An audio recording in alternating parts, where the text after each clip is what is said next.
Thank you. I feel something of an imposter being here because I'm not a composer, just a consumer of music, and it turns out they're important too. So I thought I'd start with actually a piece of really very terribly rendered moving image. So I apologize for the appalling quality of what you're about to see, but given the appalling quality of the music you're about to hear, I suspect that's also kind of appropriate. Righto, kick it in the guts, Trev. Gumboots, they are wonderful, gumboots, they are swell, cause they keep out the water and they keep in the smell. And when you're sitting round at home, you can always tell when one of the Trevs has taken off his gumboots. If it weren't for your gumboots, where would you be? You'd be in the hospital or infirmary, cause you would have a dose of the flu or even pleurisy if you didn't have your feet in your gumboots.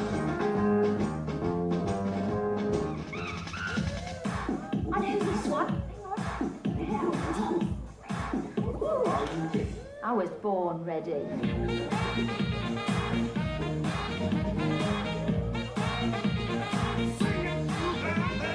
Don't sit there like Pippi on a rock bun.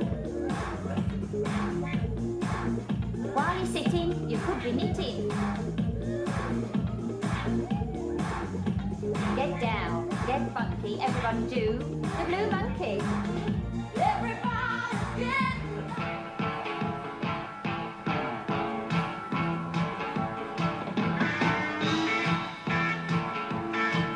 Well, I saw Mick Jagger, he was 40 odd the other day. He was on television trying to keep those pretty girls away. So I went backstage and I took it by the arm. I said, look here Mick, you need a bodyguard. When a bloke who was bigger than a 10-ton digger threw me out. And I told him, life begins at 40. You wonder why you feel so naughty. You may be getting on, but you can't stop shaking your feet. Your body sure is willing, even though your back is killing. You may be 40, but you can't stop rocking to the beat.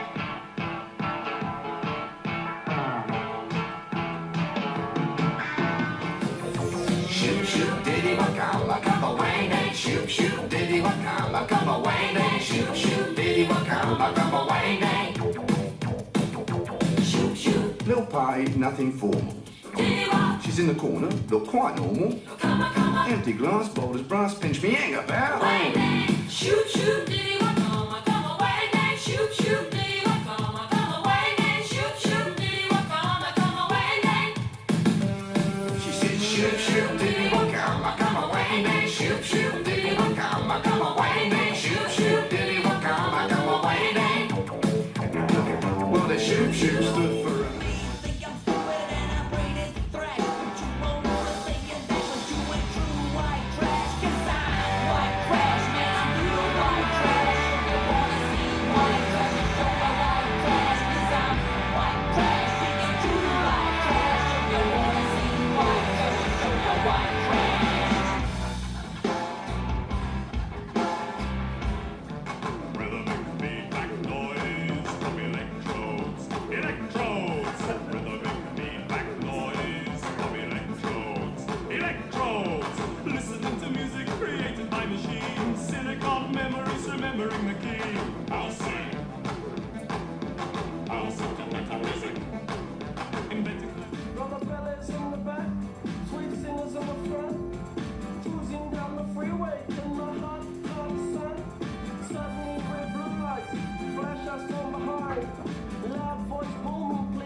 Righto, kick it in the guts, Trev. That's quite enough of that.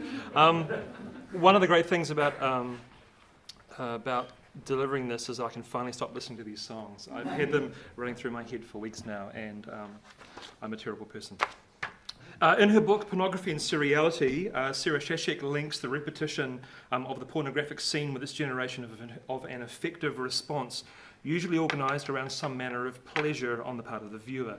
Drawing on Susan Sontag, Shashik reviews repetition and seriality, even to the point of what Sontag describes as, quote, fatiguing repetitiveness, as a mode of formal activity that works to produce texts, relationships and satisfactions. For Shashik, what is important in the pornographic scene is not the content so much that this content is repeated intra and intertextually to conform and confirm to what has come before. As she writes, as a film genre, pornography derives a great deal of its pleasure from the recurrence and predictability of its images, and the meaning of the formulaic structure of the genre cannot be underestimated. Today I want to explore a few instances of New Zealand novelty and one-hit wonder songs in relation to the repetition, and particularly in relation to the discourses of popular music that circulate alongside the musical texts themselves. While little critical material exists to support any concentrated study of the one-hit wonder or novelty song, it's possible by extending other analytical modes to develop ways of gaining a deeper understanding of these much maligned categories of cultural production. The reason I've sought support for this argument from a non-musical text, obviously, is because of the parallels between the two media, pornography, particularly web-based vignette pornography, and popular music. Both demonstrate a clear relationship between the material practices that give rise to them and the content they circulate, and both are intended for quick cyclical consumption and effective exhaustion, necessarily leading back to repeated consumption. The general direction the consumer's effective charge is sent in might differ between them, one might hope, but the texts and their respective industries are remarkably similar in structure. Where the audiovisual pornography of the 1970s and 80s, and I'm afraid I don't have any examples with me, moved towards long-form cinematic narratives, however clumsily these might have been articulated, subsequent developments in recording and distribution technologies have seen a shift away from these now dated tropes towards shorter-form vignettes designed to be downloaded and consumed easily. Yet these developments, it can be argued, have not altered the role or function of pornography. Instead, as Sontag would predict in 1967 when she's writing about literary pornography, the genre's survival depends on this movement away from its attempts towards narrative and cinematic or literary authenticity. She writes, the emotional flatness of pornography is thus neither a failure of artistry nor an index of principled inhumanity. The arousal of a sexual response, and the reader requires it. Only in the absence of directly stated emotions can the reader of pornography find room for his own responses. This means that when we consider popular culture texts in this way, we can examine them not only for the particular specificity of their content, their utterances, which it suits us and perhaps them to consider as situationally unique, but also for, and especially for, the materiality, the formal considerations and circulations within a broader circuit of exchange. The Oxford English Dictionary notes the first recorded use of the phrase one-hit wonder in 1956 in relation to baseball, obviously, with the reference expanding to incorporate a suitably disparaging snub of popular music in 1958. For the OED, a one-hit wonder is, quote, a performer, etc., who gains only one popular success before returning to relative anonymity, or a song is, by such a performer. The relative size of New Zealand's music industry means that our own one-hit wonders often simultaneously occupy related categories, those of the novelty song and the signature tune. A novelty song is, again to quote the OED, a comical or nonsensical song performed principally for its comical effect. Humorous songs, or those containing humorous elements, are not necessarily novelty songs, which is important when you consider how desperately unfunny some of our own novelty songs are. A novelty song is a genre category as old as Tin Pan Alley, and a recognised compositional genre alongside the ballad and dance tune. While a signature tune or a signature song, again the OED, quote, is the one song, or in some cases one of a few songs, that a popular and well-established recording artist or band is most closely identified with, even if they've had success with a variety of other songs. So for some local examples, and this is just because I like Venn diagrams a great deal at the moment, Splitting's Icy Red and Shark Attack would function as their signature tunes amongst others, as would the Martin Bird's Dominion Road and Anchor Me and Royals. John Clarke's The Gumboot song, which we started with, is both a signature tune and a novelty song. A novelty because of its content, and signature because it's not the only chart success that he had as Fred Dagg. Stereogram's White Trash is a novelty song and a signature tune. The body electrics pulsing moves through that towards the novelty song end of it. Suzanne Paul's Blue Monkey, thankfully her only foray into popular music. How Bizarre functions as OMC's signature tune. It's not a one-hit wonder because they've had other chart success. And Poye, of course, it's between the nexus between the signature tune and the one-hit wonder. Identifying them, as much fun as this sort of parlour game is relatively easy, and the function of these songs is indistinguishable from that of the other pop songs they share the charts with. The difference is with a signature tune that it becomes the song indelibly associated with the artist, while the fate of the one-hit wonder lies in post hoc failure to repeat success. Thomas Schatz, the film theorist, is particularly scathing of the novelty song when he writes in relation to the content that, quote, novelty songs have always existed on a contempt for meaning, which as predecessors and successors of psychoanalysis, they reduce to the monotony of sexual symbolism. Schatz, for all his grumpy dismissal, gives me license once again to focus on sex for a moment. Richard Dyer and Linda Williams note that we recognise the pornographic because it demonstrates a particular act in a, quote, maximally visible way, and at least theoretically for the purpose of the viewer's sexual arousal. So we can take as our starting point the fact that it is the material practice that demonstrates the purpose more than the content, the fact that the pornographic scene is focused on demonstrating quite literally what is taking place. Erotic material can be represented in a variety of ways without leading to arousal necessarily. Pornography makes forensically visible the act it represents so as to leave no doubt as to the events happening. The novelty song isn't trying to convince us of its authentic ability to report on experience that might both match and supersede or stand in for our own. Indeed, the novelty song isn't interested in convincing us of anything other than its purpose and function. Instead, the novelty song is the object designed from the outset to be consumed in full knowledge of its own consumption. What then is the function of the novelty song? For the Tin Pan Alley composers, the novelty song was designed to perform a specific ideological function to entertain as a way of distracting from the First World War, the subsequent Depression, and then the movement into the Second World War. And to provide what Terry Eggleton would refer to in another context as licensed excess, a way to safely cathect energy around current events, or to provide a means to discuss a range of material safely in a social context, which is the sexual innuendo that Schatz so disparaged. However, the ideological function of the novelty song, and by extension the one-hit wonder, and by further extension all popular culture, has not mysteriously withdrawn. But as I note, the novelty song is closer to the surface of its ideological concerns, more closer than perhaps the more earnest, real or authentic popular music song.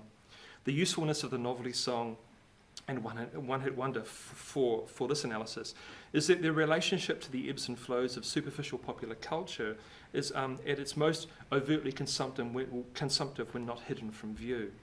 So when Lord or Bruce or Stan Walker or Dave Dobbin sing of love, for example, we're encouraged to associate them with an authenticity of expression that is both circulated and shored up by the industries that distribute and profit from them and their authenticity.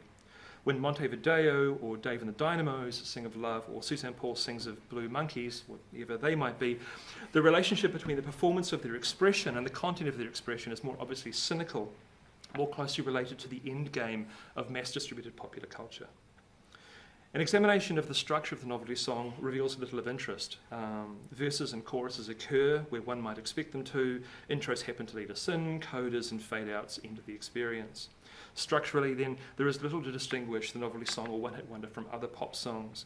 Indeed, as I was forced for my sins to spend a long time listening to these, what I discovered was actually they are more conservative structurally than other pop songs they shared the charts with at that time. And while the lyrical content of the novelty song might be banal, so too are any number of authentically intended pop songs, royals. So how do novelty songs and one-hit wonders announce themselves to the world? What is obvious then to return is the materiality of the song, the relationship of music to lyrics, such as they might be, and any meaning that might be taken out of that relationship.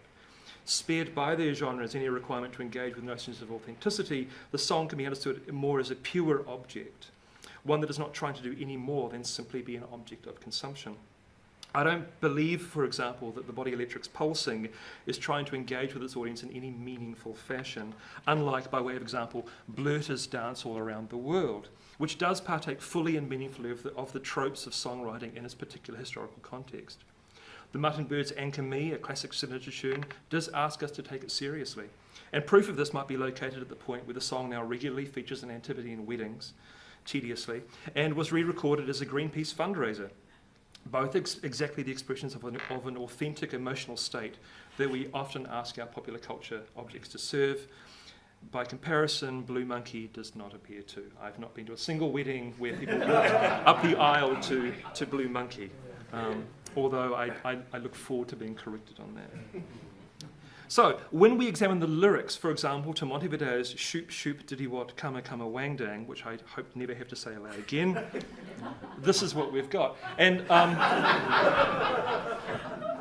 I put this very carefully together in PowerPoint so it looked amazing, and Keynote has rendered this as a kind of comprehensive nonsense, which actually really works now, I think, for the presentation of the song, so I'm not going to change it. Whatever narrative development occurs in the song is hampered by the reliance of the glossolalia of the song's title, the individual phrases functioning as stand-ins for the sexualised content that so offended Thomas Schatz, but which have historically been a significant marker of the novelty song. The reliance on repetition is so obvious to function as a commercial nursery rhyme, and the song itself was a success, entering the New Zealand charts at number 27, rising to number 2, and spending a total of 13 weeks in the charts. By comparison, the narrative of Dave and the Dynamo's kind of sexist life begins at 40 is clearer. The same kinds of compositional structures are in place. And to similar ends, the song entered the New Zealand charts at 37 in 1983, rose to number 1 for 3 weeks, which just demonstrates how appalling we were then. Luckily, we've moved on. And stayed in the charts for 21 weeks. Suzanne Paul's Blue Monkey spent only 1 week at the charts, entering and leaving at number 41 in 1994. The Body Electric's Pulsing spent 27 weeks in the charts, peaking at number 13. I could go on. But I won't. Now, the point is not that there is anything particularly unique about these songs. They replicate exactly the form and practice of popular music texts that take their content more seriously.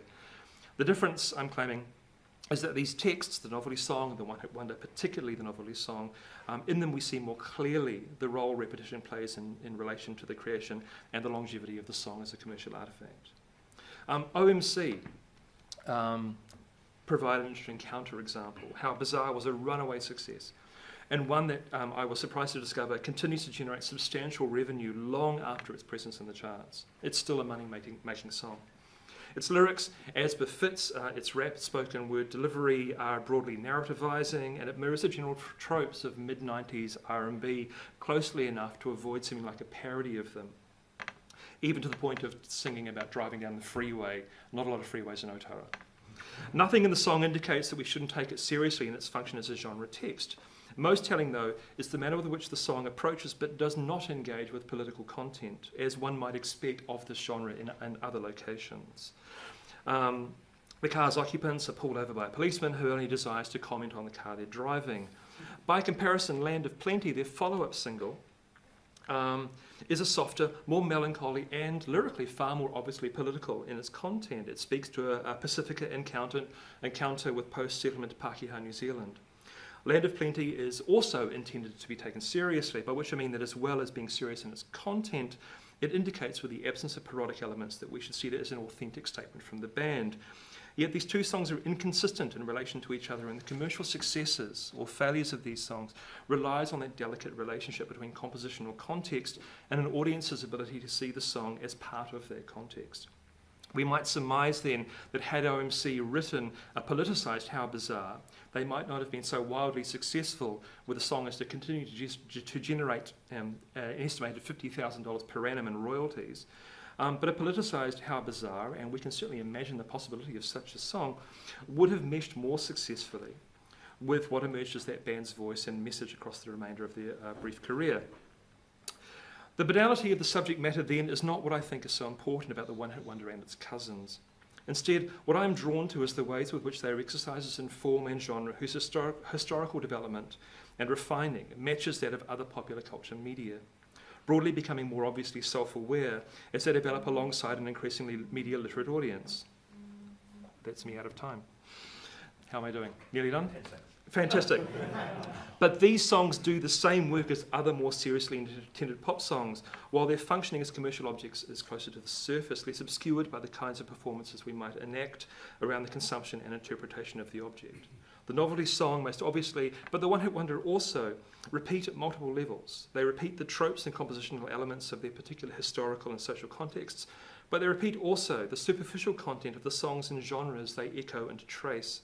The difference is that while those other authentic songs might mean it, man, these other examples render as much or as little of that content as is necessary for consumption to occur, and audiences, freed from requirements to take this content seriously, can enjoy the object without other requirements to aesthetic sensibilities, histories, or traditions.